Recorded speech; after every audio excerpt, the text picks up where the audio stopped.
ಯಕ್ಷ ಯೂಟ್ಯೂಬರ್ಗೆ ಸ್ವಾಗತ. ಇಂದು ನಾವು Maruti Swift Dzire ZXi model number 2009, ಇದು ಓನರ್ ಸೆಕೆಂಡ್. ಇದರ ಬಗ್ಗೆ ನೋಡೋಣ. ಇದು ಪುತ್ತೂರಿನಲ್ಲಿದೆ. ಪುತ್ತೂರಿನ ಕಾರು. ಸುಮಾರು 85,000 85,000 ಕಿಲೋಮೀಟರ್ ರನ್ ಆಗಿದೆ.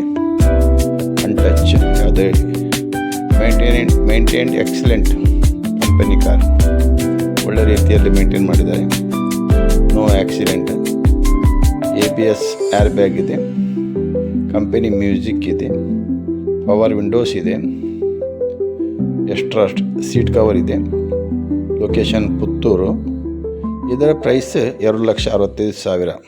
ಯಾರಾದರೂ ಆಸಕ್ತರು ಇದ್ದರೆ ಮೇಲೆ ಕಾಂಟ್ಯಾಕ್ಟ್ ನಂಬರ್ ಇದೆ, ಸಂಪರ್ಕಿಸಿ. Maruti Swift Dzire ZXi car, model 2009, second owner. 85,000 kilo run ಆಗಿದೆ. ನಮಸ್ತೆ.